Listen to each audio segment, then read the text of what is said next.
Okay? 1 second. Okay, fine. Oh. What were President Kennedy's concerns for Indochina back in the early 1960s?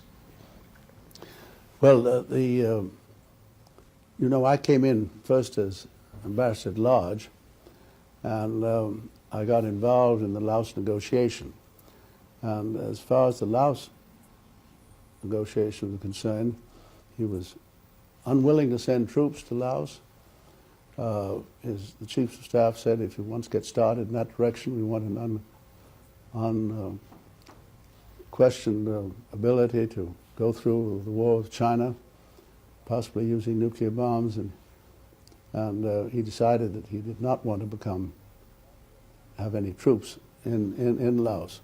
As far as Vietnam is concerned, I didn't really know in the beginning what his ideas were, but later on, when I did, after I became Undersecretary of State for Far East Affairs, which was in the end of 1961, I got to know more about what his views were about Vietnam. Eisenhower had talked to him most about Southeast Asia, but Vietnam wasn't one of the major problems. Laos was the major problem, and therefore he hadn't given a great deal of thought in the beginning to Vietnam. But after having the Bay of Pigs and then making, in 1962, the arrangement for a neutralized Laos, I feel that he felt that he couldn't make another compromise, that he had to have a policy of good support of South Vietnam, or else in the elections of '64 he would be accused by the Goldwater contingency of being soft on communism and doing nothing. On the other hand, he was never very keen about it, and of course I'm absolutely satisfied that if he had lived, he never would have gotten as deeply involved in Vietnam as President Johnson did.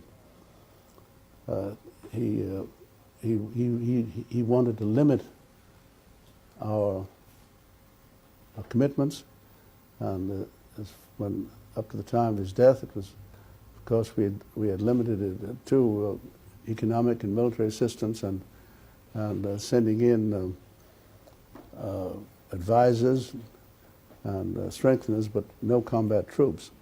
We had 16,500, I think, when he died. Governor, we already had under the Geneva Agreement, the number that was the minimum number which was provided for, which I think was about 680. So he'd expanded the number of advisors, but he wanted to see what he could to help them, but he always felt that it was a Vietnamese war, had said so, and that shouldn't be taken on as an American war. you made a reference to the Bay of Pigs. Could you elaborate on that? In what sense did the failure of the Bay of Pigs influence the president's attitude on Vietnam, in your opinion? Well, my opinion was that, as I've just told you, I can't repeat it the second time, he'd been, the Bay of Pigs is well known and it's not involved in this discussion. And it was a great failure and a great mistake. He'd inherited it from President Eisenhower. President Kennedy, when he first came in rather humbly. He had won by a very small margin. President Eisenhower is an elder man who'd had a lot of experience in military matters, and he didn't have a desire to upset any of Eisenhower's plans. And I think that's what got him in the trouble in the Bay of Pigs, although I was traveling at the time as ambassador at large and was not involved in the Bay of Pigs decision, but I was on the fringes of it, so I knew what had happened. But he felt very deeply that there had been a great mistake made. It would have been almost impossible, I think, for him to have called it off. At least some people think so, because there were so many of the Cubans that knew about it, and there would have been a major uproar about it. But it should never have been undertaken, but it would have been difficult to do. But do you think that And then influenced? he realized that was a mistake and a blot against him. Now, making a neutralized settlement when the Eisenhower administration had been very firmly for having a right-wing government in Laos under the head of this General Pumi, to switch that into a neutralized Laos was a step backward in terms of an aggressive anti-communist attitude. So these two things, I think, influenced him in not wanting to have a third case of where he moved away from the obligations that President Eisenhower had undertaken. Do you think that the Kennedy administration considered that Vietnam was vital to America's strategic interests? Well, nothing is vital to American strategic interests. There was the domino theory. There were differences of opinion. There were some of President Kennedy's advisors that felt it was vital, others that didn't think it was so vital. And he would have liked to have seen, obviously liked to have seen Laos maintain its independence under a non-communist government. But I didn't get the impression that he felt it was I think he thought it was more a domestic political issue, or I wouldn't say it was more of one, but the internal political situation did affect his judgment on this as to what to do rather than the vital nature of it. It's a question of whether Ho Chi Minh was an independent Vietnamese as Tito, or whether he was a stooge for the communists and would drive from, the domino theory, drive into Thailand and then drive into Malaysia, and this would start the whole course of events. And I got the impression that he didn't believe the domino theory. He didn't. He was very much for anti-communist action, but he wanted to do it in a way that was sensible and a way that we could be successful. Our presence in Vietnam in those days was very much linked to our attitude towards China, and we inherited the containment policy. What was your own attitude towards the question of China? Did you? Well, I can tell you that as far as I was concerned, I agreed with President Roosevelt when I explained to you that he wanted to stop the French from going back into Indochina. And then, as I told you, in 1949, I urged that we do not help the French in Indochina because I thought they were involved in a disastrous situation, and it was affecting their ability to recover and play their role in NATO, which I thought was more important, the recovery of Europe and in NATO. And so that my record there is pretty clear that even before I came to the Kennedy administration.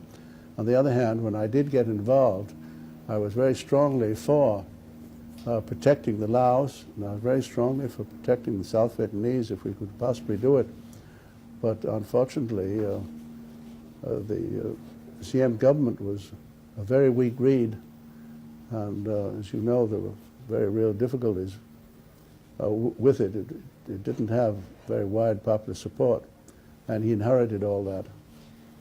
How important was Indochina, that is Vietnam, Laos, to the Russians? Was Khrushchev really serious about supporting national liberation wars? Was he serious about Vietnam? Was he concerned about it? Well, he stated he was for supporting national liberation wars. Mr.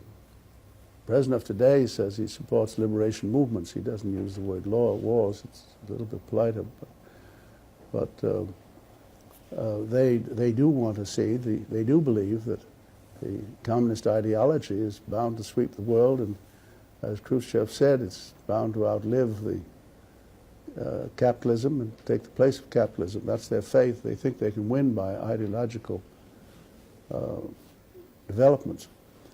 But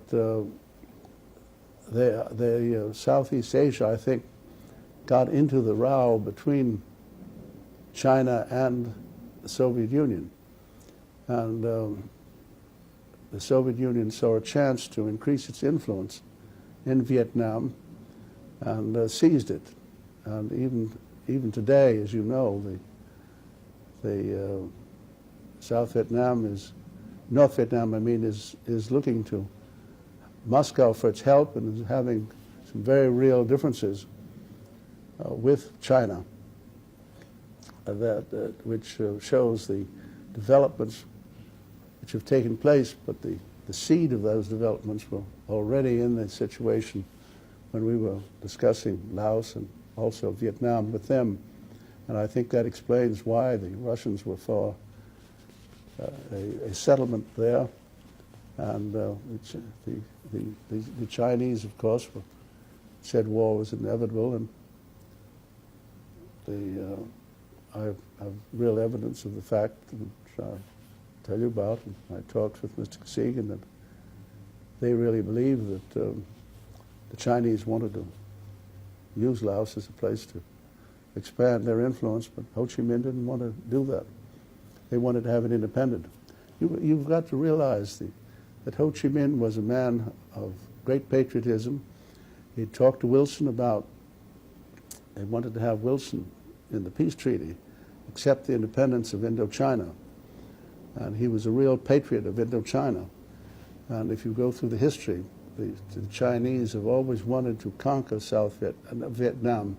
They have invaded them, but were never able to conquer them. So there's a history of Vietnam's independence of China, which Ho Chi Minh and his followers were very strong believers in. So that this is why Moscow saw a chance to support an anti-Chinese group right at their borders. Could we go back a bit to the Laos situation, which was, as you said, the more important situation at the beginning of the Kennedy administration? How did you get involved in the negotiations on Laos? I was ambassador at large, and I was one of the three principal officers of the State Department. It was Dean Rusk as secretary and Chet Bowles as undersecretary, and I was ambassador at large, and it was understood that I would take as many of the foreign assignments as possible so that Dean Rusk wouldn't have to travel so much. But I was to have a very important position. When this Laos situation developed, Dean Rusk asked me to handle it for him. He and the British wanted to have it on a very high level. And obviously Dean Rusk couldn't sit in Laos, and so he asked me to do it. And he told me this when I was on the way to a CENTO meeting. That was the meeting in Turkey of the group in the Middle East. And I took a very quick trip through Southeast Asia. I'd never been there before. I think I went to about 7 different capitals in 10 days. And I went to Laos, I went to South Vietnam, went to Cambodia, went to Thailand, went to India. The Indians had played a role to play because they were chairman of the ICC, the International Control Commission. And I first got a view of it. And so when I went with him, when the Laos negotiations started in May 1961, it was accepted by Kennedy and the others that there should be a negotiation for the settlement of Laos. And that really meant that acceptance of the neutralization of Laos. And he was there only for a few days, and then I handled those negotiations. From then on, I think we finally came to an agreement in July of 62.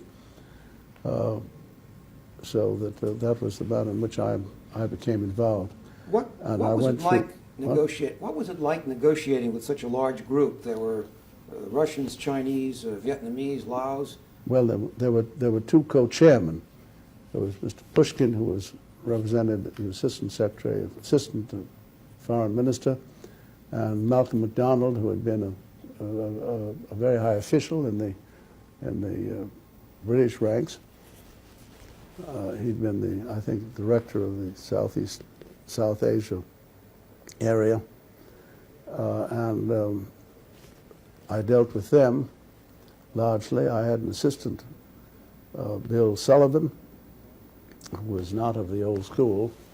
I found the whole old school that we inherited in Far Eastern Division were very strongly for maintaining a right-wing government in Laos. But if we weren't ready to send in troops, that was quite impossible. There was just consideration of a division of Laos, leaving the Delta area in the hands of the right-wingers, and the Bandar and the mountainous area in the hands of the Pathet Lao, who were the communists. But that didn't seem to be very practical. So we began to concentrate on working out a neutral Laos. The question was, who could be the prime minister? Savannapuma had not had a good reputation with the previous administration. They thought he was a communist. Others thought he was a playboy. I talked to him. I happened to run into him in India and had a very long talk with him. Then I talked to him in Cambodia when I saw him. And finally, I had a special meeting with him. Spent 3 days with him in Burma with one or two of my advisors. I made up my mind he was a very solid patriot. Was a Vietnamese first, a Laotian first, and he wanted to see Laos developed. And he's proved to be that. He's still, as of today, in Laos, although the communists have taken over. But he stuck to it, and he was very loyal to the agreement, and it was a very wise decision. The previous administration had misjudged him entirely. He could have been the prime minister, and he was the prime minister on several occasions, but the previous administration had supported General Pumi, and that booted him out. And we would have been much better off if the previous administration had accepted him as the prime minister. Many of the problems of Laos would have been avoided. He was a very fine man. And if we want to wait a minute.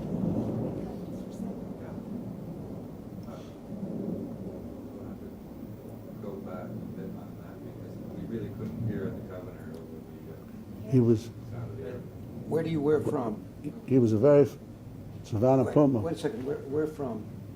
From, Just repeat something of it, because the airplane. Can't I say Savannapuma was a... Burma, the Huh? Burma meeting. Yeah, you were saying you met, could you just repeat that? You met Savannapuma in Burma.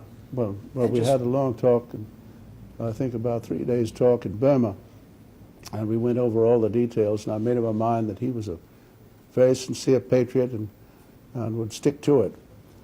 And if the previous administration had taken that position, he'd been prime minister before and supported him, we might have avoided many of the difficulties we later had.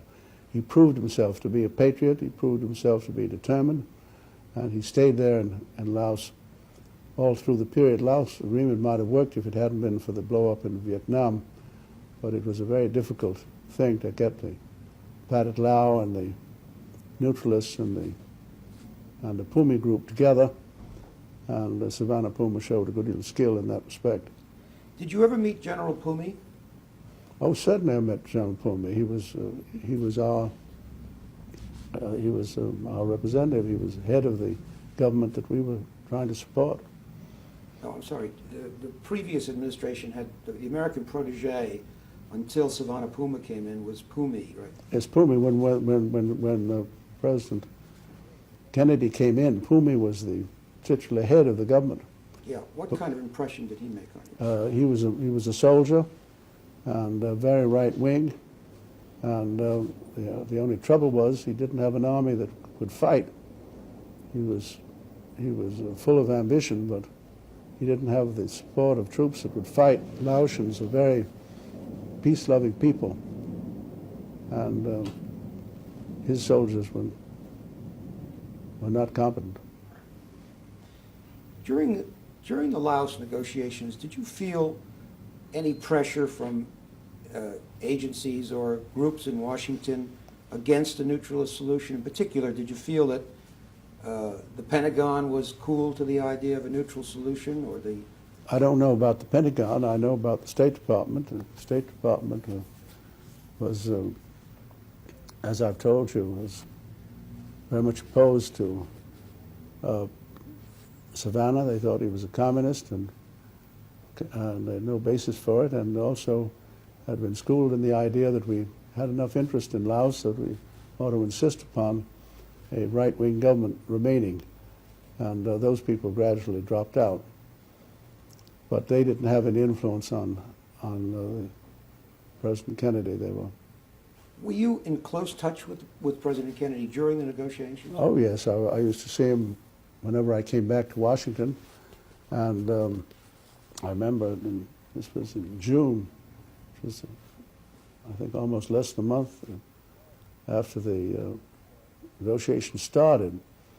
We had a talk, and I developed the idea that we should have a neutral government, and spoke with Savannah, and I spoke of the pros and cons, and Dean Rusk approved it. And when I got back to the office, Kennedy's a great man to telephone. He called me on the telephone and said, "Governor, did you understand that I want a neutral Laos, and I agree that Savannah is the man for us to back us?" And I said, "Yes, sir, I did." But he wanted to be so sure that I understood it. When you have a big talk of that kind, there's views expressed by a number of different people. He wanted to make sure that I understood that he was strongly in favor of a neutral Laos with Savannah as the head of it. So with that direct instructions from him, I went to it. It took us a year to achieve the settlement, but we finally did achieve a settlement. Why is it, in your estimation, that the Kennedy administration was in favor of a neutral solution for Laos, but seemed to be opposed to a neutral solution for South Vietnam? Well, they did not want to send any. The military situation in Laos was completely different, and so was the political situation. The president decided that he didn't want to send any troops into Laos, and that meant it was necessary to have a neutral. There was no government. There was no real government there. There was civil war going on, whereas in Vietnam there was an established government under Diem. He was making progress in getting control of the country, and there was no reason at that time to consider any change. The situations were entirely different. Hold on. You want to change the set? Can we have a repeat of the last question also? What was the matter? Just the question or the answer? The answer, the governor, Yes. sometimes when you're tied, it's making a lot of, What? you're down, you're Oh, I tied, see. occasionally. I see. Occasionally, I'm so. sorry.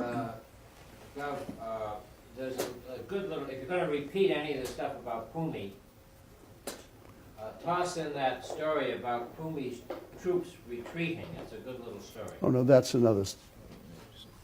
No, that story related to Nam Tao. Nam Tao. Nam Tao? That's my story, and it relates to Nam Tao. Well, you can tell it. Can you tell it? No, we'll tell when we talk. Why did the Kennedy favor a neutral solution for Laos but Right. oppose neutrality for South Vietnam? Could you? That's the question. And just if you When could you repeat- ask, you don't have to ask the question again. Go ahead. Are we at speed? All right, why don't you ask the question? All right. Just give you a cue.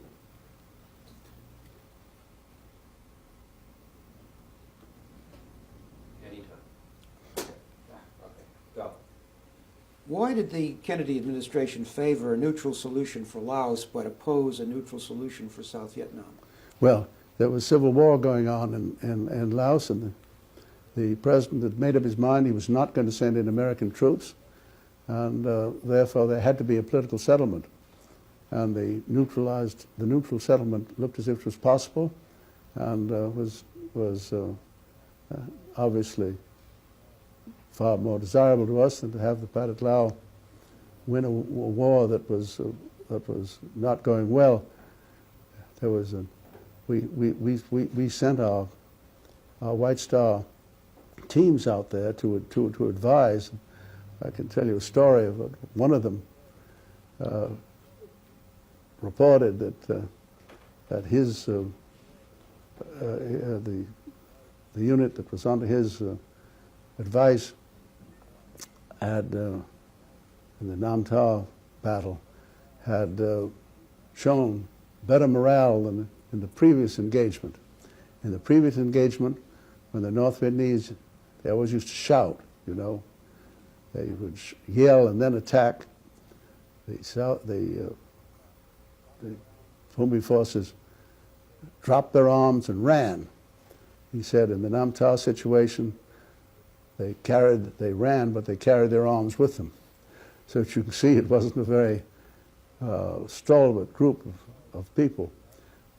Now, as far as South Vietnam is concerned, there was a government there that was in charge, was expanding its operation, had been successful in putting down some of the difficulties, and it was there didn't seem to be any major problem. There was no reason for considering a neutral Laos at that time, a neutral Vietnam at that time. The situation was entirely different. Joe Alsop has written that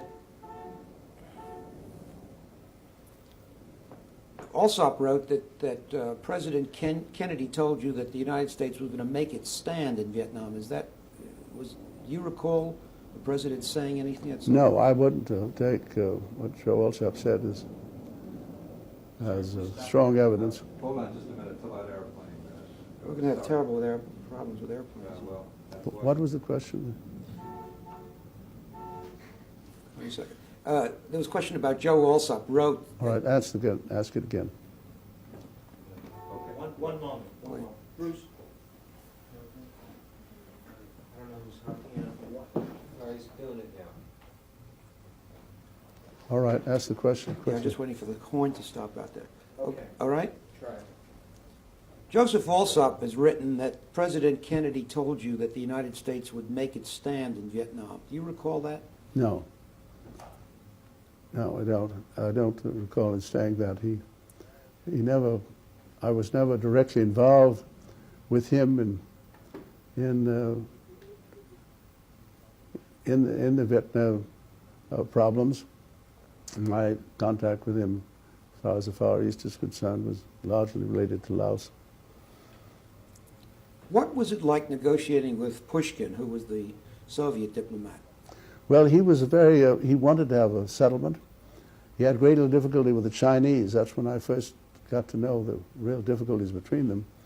We used to have meetings of what we called the Big Four, which was the British and the Russians, the Chinese, and myself, for tea.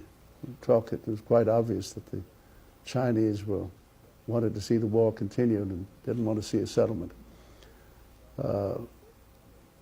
Pushkin tried his best to come to an agreement, and he was obviously under instructions to try to come to an agreement for a neutralized Laos, and he worked with us to achieve an agreement. And Malcolm MacDonald was a tower of strength. He was a man of very great ability and patience and tact. And between he and the big, I negotiated with the two of them, and I always found myself in agreement with Malcolm MacDonald, the British representative. But I found Pushkin very trying to be cooperative as far as he could within the realm of being able to bring along the Chinese.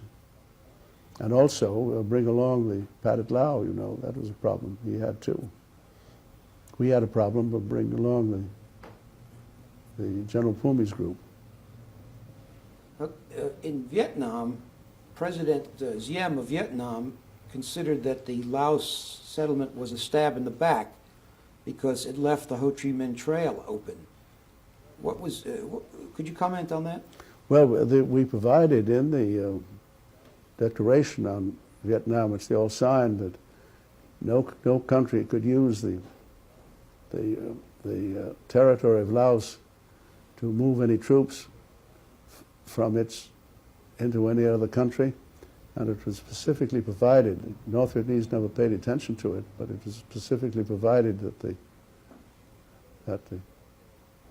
Ho Chi Minh Trail, as it was later called, could not be used.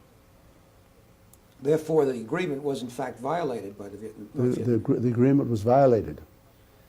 Now, if I could jump ahead a moment That here. part of the agreement was violated.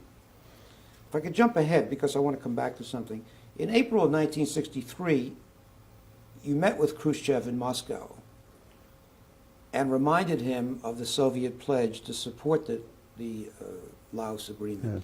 Well, I certainly did. I'm sorry, would you repeat that I met Khrushchev? Yes, he certainly did agree. He agreed with Kennedy at Vienna that to come to an agreement on Laos, and then there was also, which we thought was an agreement with Pushkin, that they would do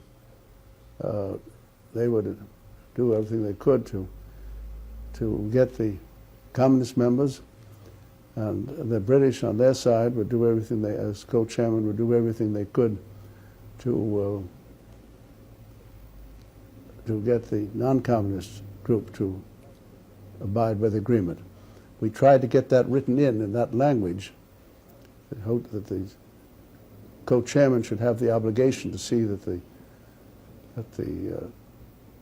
agreement was kept, but we couldn't get them to agree to that. They weren't willing to take that obligation, and when I saw Khrushchev, he made it plain that even though Pushkin did indicate that they would do what they could to get do everything they could to get their people to, their communist signatories, to carry out the agreement. He said they had no facilities. It was a very friendly chat and talk, but very firm. They only had an ambassador there. They had no facilities.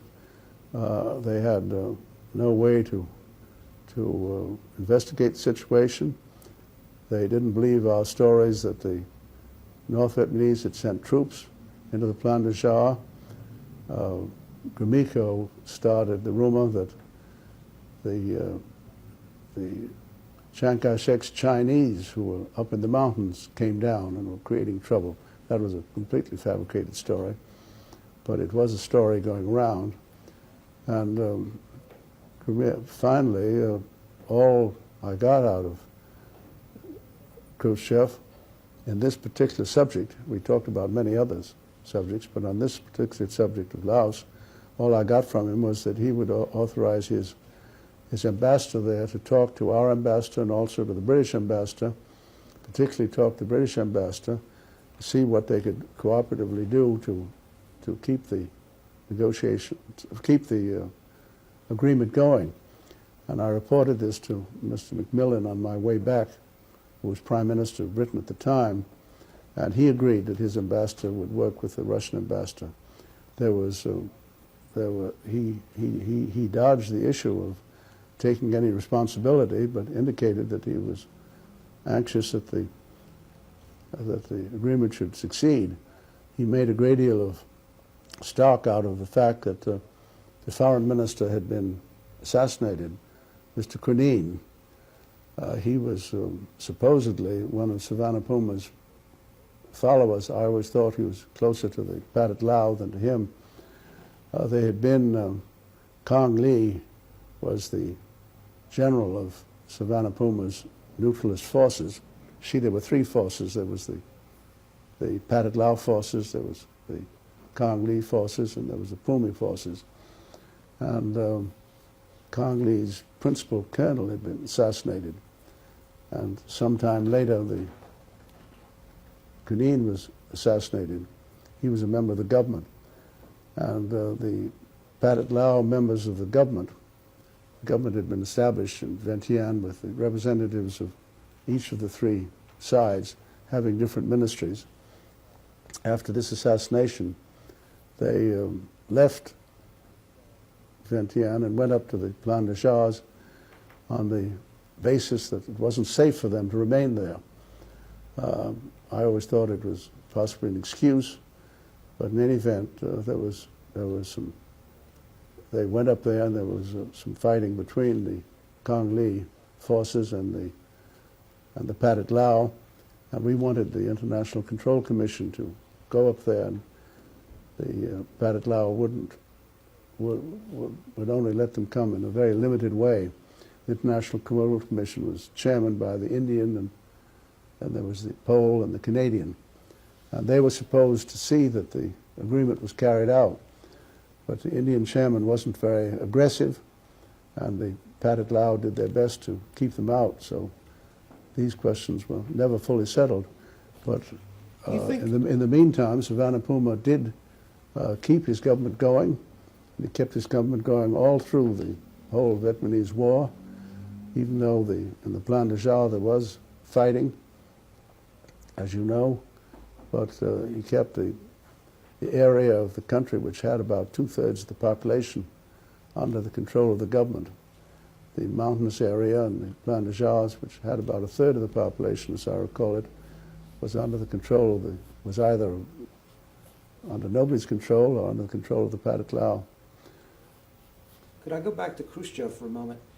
I wonder if we could sort of take advantage of your reminiscence of Khrushchev to ask you to do a little bit of a description of Khrushchev, how it was to talk to him. Well, I knew Khrushchev very well. The first time I met him was in '59, and I spent 10 hours with him on end, from 1 o'clock at midday until 11 o'clock at night. We moved from one place to the other, but I never realized how much one could learn about a man in that period of time.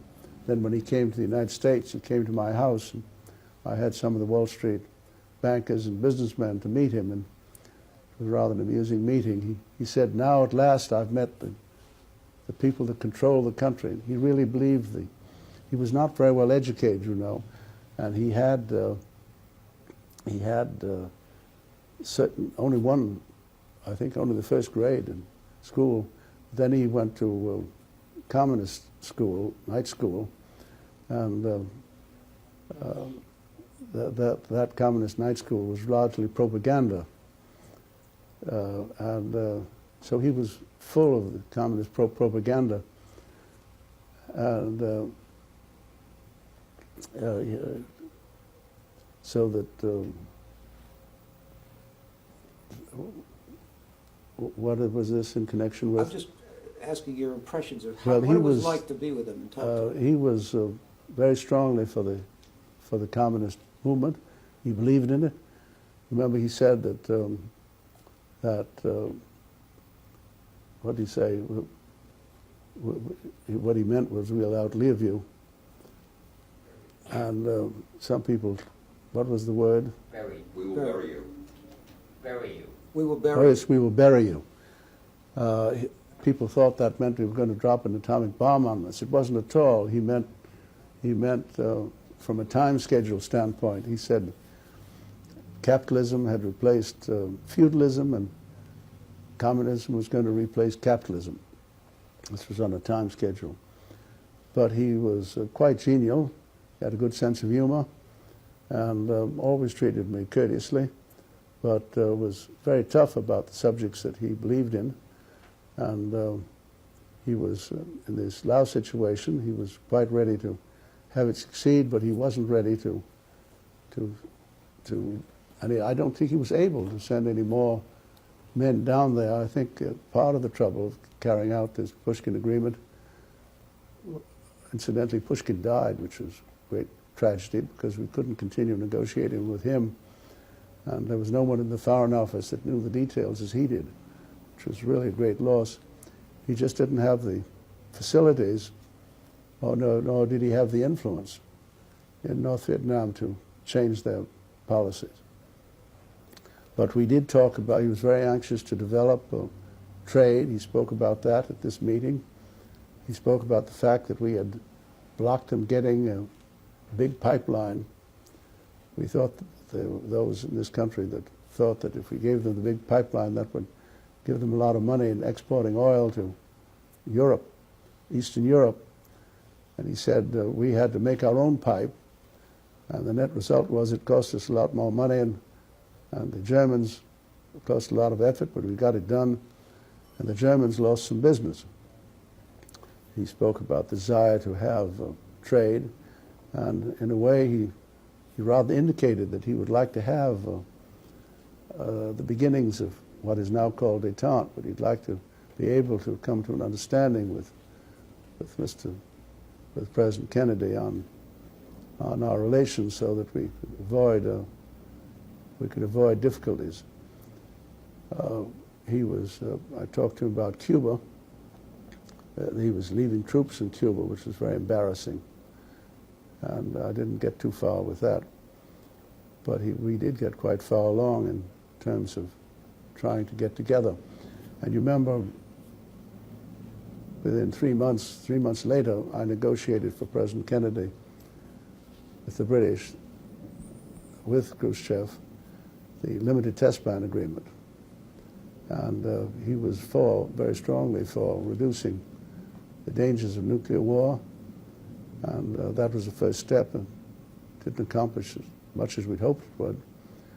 But it was a very important ecological agreement, because testing the air, you know, people forget it now, was very dangerous. Probably forgotten, but in those days when we were testing the air, and the Russians were, we didn't know whether we could let our children drink milk, because the contamination would go over the grasslands, and cows would eat the grass, and they'd get their milk would be contaminated. So the limited test ban was very useful ecologically, but it didn't stop the arms race, unfortunately. To go back to Laos and Southeast Asia, in the spring of 1962, even though you were opposed to military intervention in Laos, you reportedly supported a limited commitment of American troops to Thailand. What lay behind your? Well, we had attitude in our whole negotiations, the great problem had been to create a ceasefire. When we first went there in May '61, we had to have a ceasefire before we could discuss the political settlement. We finally did get the ceasefire, but in the spring of '62, the Pathet Lao broke the ceasefire, and with the help of the North Vietnamese, they advanced on a town called Nam Ta, which was in the northwestern part of Laos, up close to the Chinese border.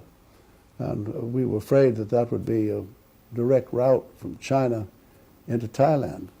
And the president wanted to show that he wasn't going to sit by and see the ceasefire broken, or it was a warning signal to the Chinese that he was going to protect Thailand. See, Thailand was protected under the SEATO agreement, and as a warning to the North Vietnamese that they better stick to the agreement on the ceasefire. And I think it was a useful event, and I think it sobered them down and helped us get the final agreement. Did you think, But though, it was that a relatively small number. I think it was only 1,500.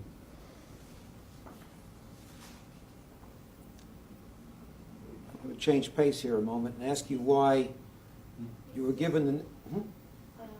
Could you handle it with these questions, because my answers have been developed in connection with your question. Yeah, no, You're that's fine. confusing me by moving from one question to another, and No, I'm really following. I've got it thought Yeah, through yeah. to answer. If you would stick to the order of the questions, it would help me a lot. Okay. Did you say time? No, go ahead. Oh. We've got another about 10 minutes. Yeah. 12 Well, minutes. let's end the morning session, if we would. I had a question down here. Why were you given the name of Crocodile, nickname of Crocodile, by your staff? It wasn't given to me by my staff. It was given to me by Mac Bundy. He originated it, and the reason why he originated it was... Excuse me, Governor. Could I ask you to start again and saying I was given the nickname of Yes. Crocodile? So All right. I was given the name Crocodile, not by my staff, but by Mac Bundy, you know, who was President Kennedy's assistant, principal assistant, you know. And he used to attend of course, naturally attend, kept all the minutes of all the meetings that took place, and was a major advisor of the president. And I had learned in dealing with the presidents that you have a fraction of a minute to answer a question. The question was up, it would go around the room, and each person would have to answer. If they had a long-winded answer, it annoyed the president. A lot of people thought they wouldn't answer it, and they never got a chance to speak again. So when the question came to me, I'd always, in the time that I had, thought up my judgments were pretty well established, thought of a way to answer the question quickly and sharply. And I would always answer these questions very quickly and sharply. He used to comment on the fact that I did that, and finally he said, "You were the crocodile." The president would turn to me, and I would have a sharp and quick answer, regardless of whether he agreed or disagreed with previous speakers. But I'd learned that you have only a minute or two to get your ideas before the president. You either seize them or you bow out. Listen, I wonder And it was a kidding question. It was a kidding title, and it's stuck to me ever since. I wonder if we can break, because the next session is a whole new chapter. This is not a bad time. Listen, we're doing very well. I don't see. There's that period is quite a long story, and that period that I was sent by the president around the world. You know, I went to 12 I've countries. got that down. In other words, we come back, we start with questions. Dan, please. have you got anything before you leave? No, sir. I got in your No. both your things that you wanted me to. You've gotten in everything I heard yesterday, and quite a bit more. Yeah. How about Chet? We give you an A, though. Okay. So far, anyway.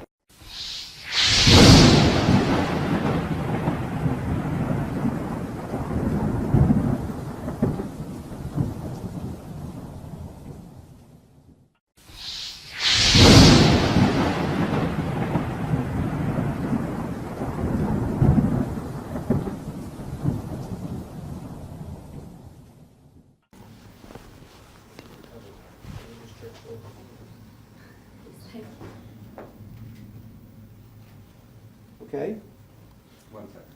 Okay, fine. Oh. What were President Kennedy's concerns for Indochina back in the early 1960s? Well, I came in first as ambassador at large, and I got involved in the Laos negotiation. And as far as the Laos negotiation was concerned, he was unwilling to send troops to Laos. The chiefs of staff said, if you once get started in that direction, we want an unquestioned ability to go through the war with China, possibly using nuclear bombs, and he decided that he did not want to have any troops in Laos. As far as Vietnam is concerned, I didn't really know in the beginning what his ideas were, but later on, after I became Undersecretary of State for Far East Affairs, which was in the end of 1961, there was the domino theory. There were differences of opinion. There were some of President Kennedy's advisors that felt it was vital, others that didn't think it was so vital. And he would have liked to have seen, obviously liked to have seen Laos maintain its independence under a non-communist government.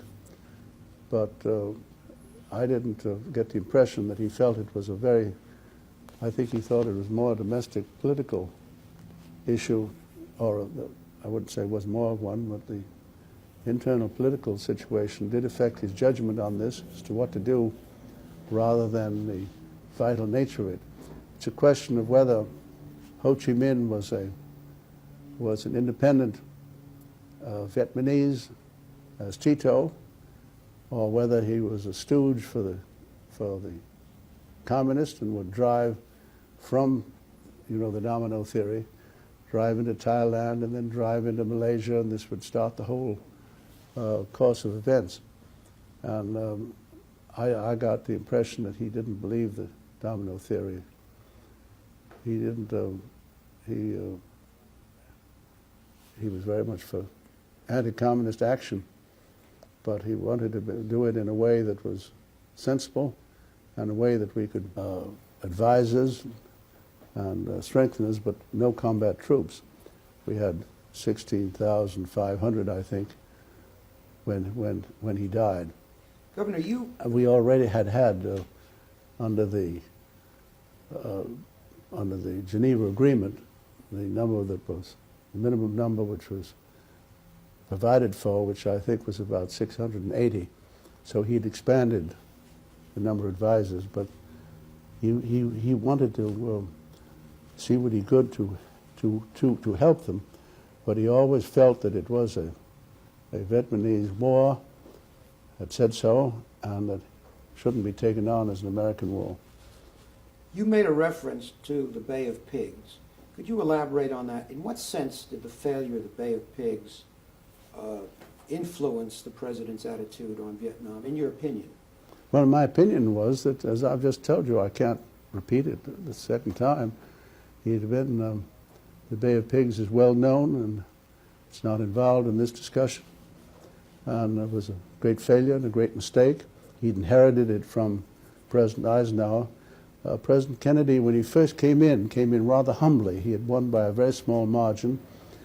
President Eisenhower is an elder man who'd had a lot of experience in military matters, and he didn't have a desire to upset any of Eisenhower. I got to know more about what his views were about Vietnam.